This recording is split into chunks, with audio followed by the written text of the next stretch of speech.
you very much, Andrea. So Helen, you're next.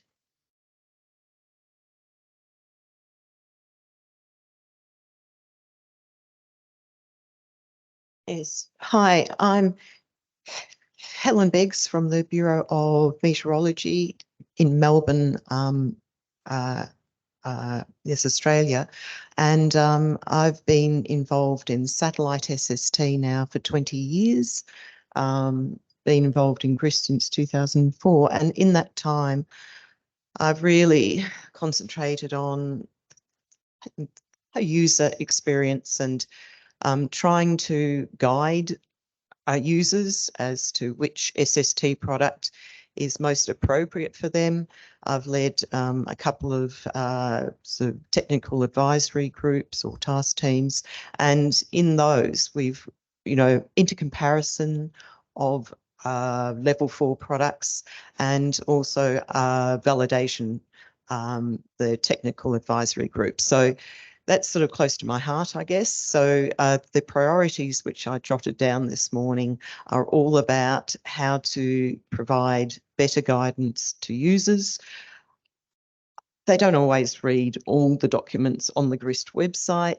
And I don't know, it's hard to get sort of visibility. I mean, we can say, yes, we've written the documents, but if nobody reads them, it's hard.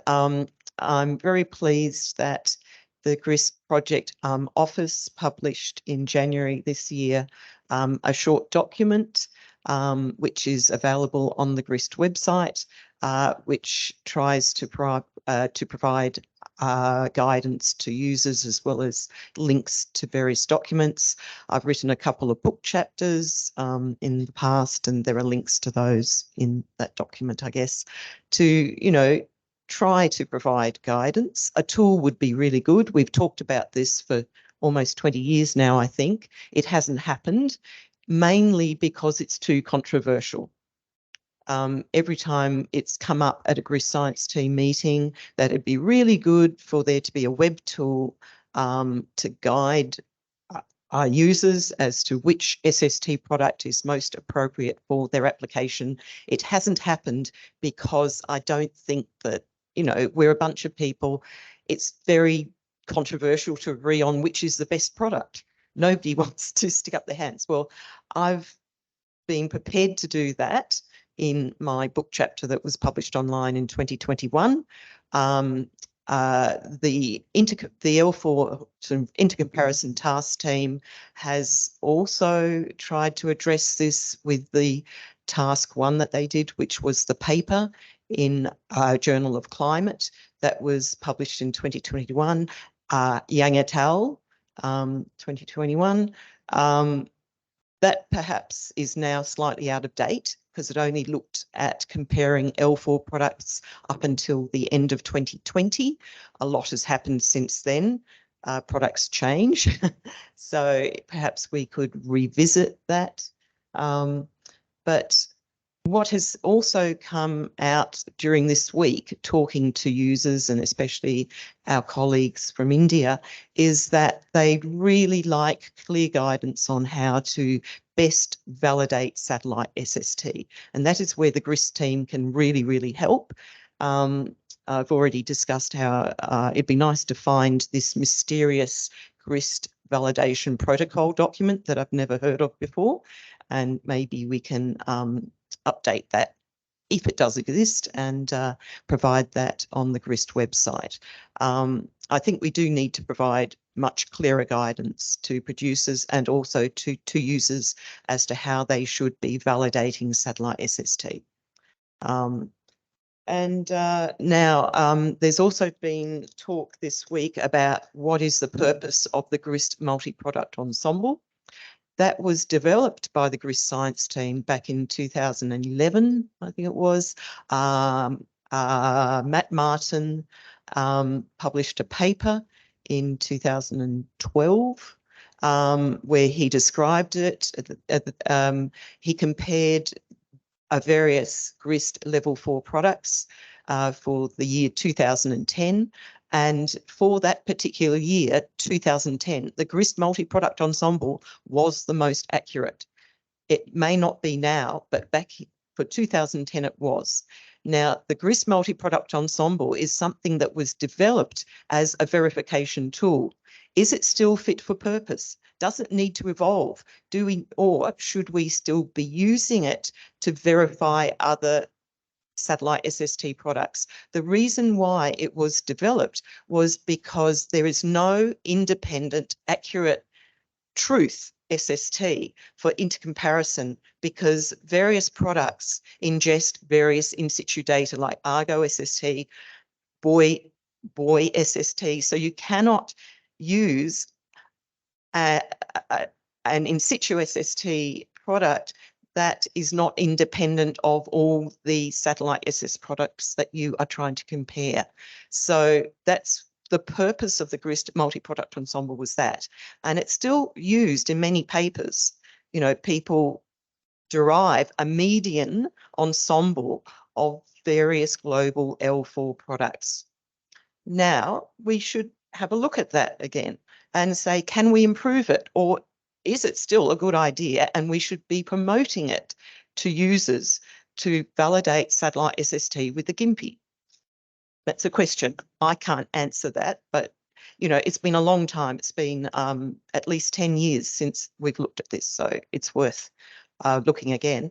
And the other thing, just so I don't forget, yep,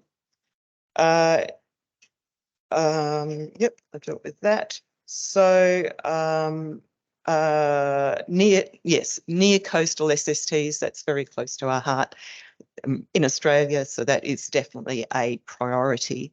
And again, we have to work out how best to verify near coastal SSTs. They're not the same as L4 products over the open ocean. A level 4 product, it doesn't resolve the features close to the coast as well as a level 2 or level 3 product. So we have to decide how we are going to advise our users as to the most appropriate satellite SST product very close to the coast, because level 4 might not be fit for purpose. Yep, so there you go.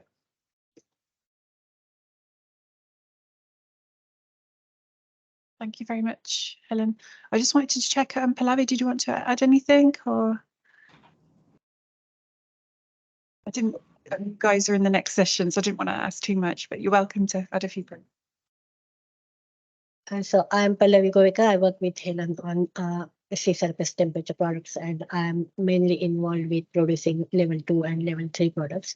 In addition to Helen's point, I would just add 2 points. So first thing is the SES. To make GDS GDS 2.0 or 2.1 compatible product, we need SES bias model. And I think in last GHRSST meeting, there was a discussion about comparing different SES methods that are existing and provide some guidance to users, to producers, what way to go. So I think, yeah, that should go ahead. I haven't heard anything about that comparison in this meeting, but yeah, that should be helpful for new producers getting GDS compatible products. The other thing is, for when we go to users like biologists and zoologists, they are not really technical experts. They can't even use the net series format. What they need is time series for their whatever the region of interest. And we get hard time make them use net series format. So when we are progressing ahead and getting cloud services ready products, and maybe thinking to change the net series to THARS, anything, we have to think about users also who are not technically ready, may have problem with new and new file formats. So that's it. That's from me. Thank you very much, Pallavi. So the next one I think is Christo, and you've got a couple of slides. Yeah.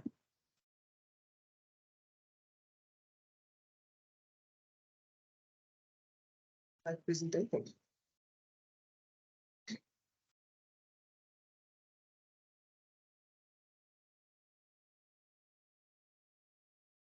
Good morning, everybody. I'm Christo Whittle from the Council for Scientific and Industrial Research in South Africa.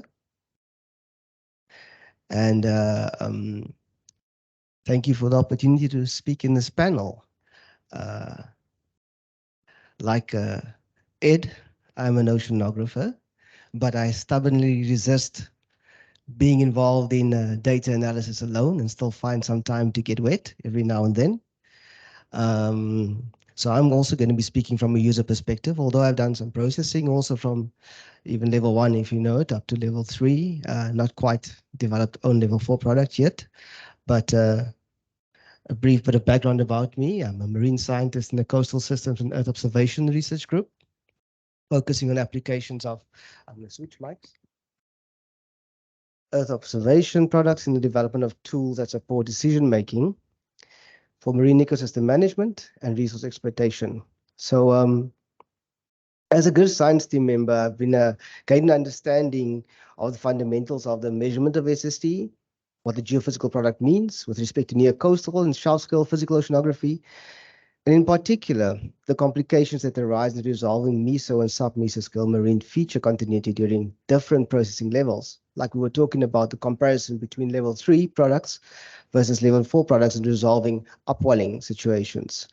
So for the priorities I considered was improving level 4 product feature representation in coastal upwelling zones, broadening our GHRSST outreach activities beyond academia and senior science management at research and national government institutions, and fostering a close relationship with other international Earth observation science teams like the OCCG and the Vector Winds to integrate more relevant observation products and engaging with real world problems like frequency and impacts. That's something that was mentioned on the mirror board.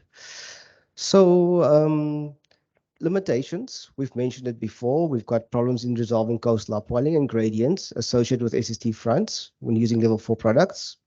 And we know it's because of what you put in, stringent declouding procedures utilize strict edge detection and temperature thresholds during processing of nighttime data. And it's necessary to retain the fidelity of the foundation SST for monitoring the global trend of an ever-warming ocean. So climate change. However, the poor resolution of accurate SSTs in coastal upwelling zones mask other important climate signals, like the intensity, frequency, and duration of upwelling events. And being able to resolve that is just as important as looking at the overall temperature increase with time. Also, there's considering that in coastal zones, we want to be able to look at AC interaction. And if that information is missing, we won't be able to see what the carbon release is in those zones. And having an idea of what the skin temperature is also vital to looking at the AC interaction when thinking about carbon sequestration. So familiar with images like this, I thought, okay, we're in a remote sensing conference. Let's have some images. So on the left-hand side of the slide, I'm just showing a sequence of images, and I want you to focus on the blue area, the upwelling zone, just off the Benguela where Kirsty was concentrating yesterday. And in the second image on the top row, you'll see what happens when you add some level 4, some stringent flagging procedures based on temperature thresholds and edge detection, and removing the cloud, yes, but also a large portion of the upwelling region. Now, the rest of of those images just indicate some procedure to mitigate that and develop something that still maintains a level 3 product that retains the gradients and the signature for the coastal upwelling. But in the top right, I have an image that shows a comparison between the mere climatology and also a local product that we produce at CSIR that shows exactly the regions, the upwelling regions, and where the mere product has got a warm bias.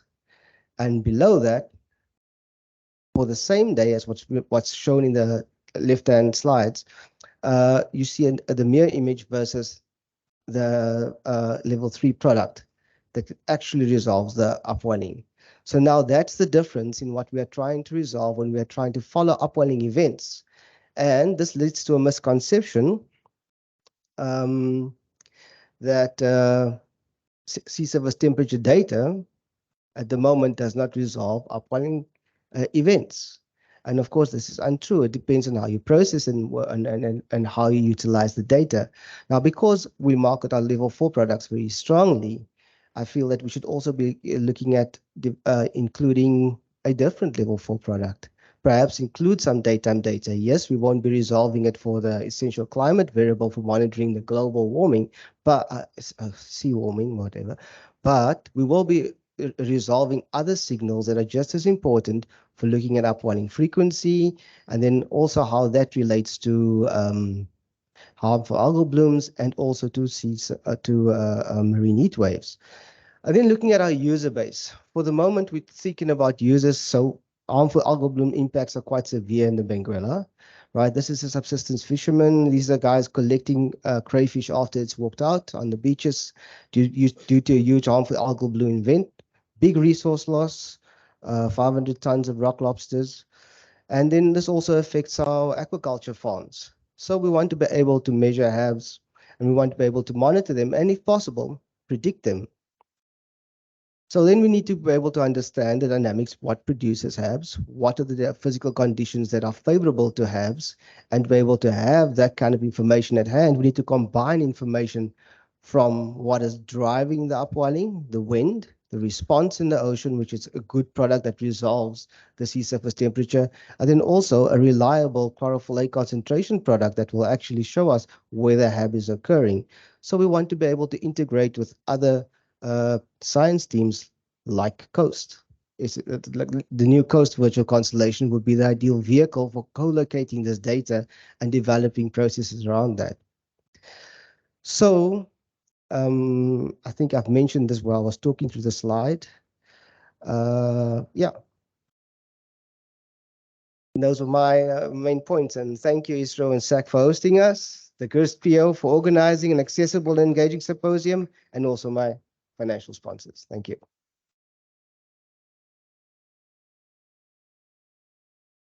Thank you, Christo. So Emmanuelle, you're up next.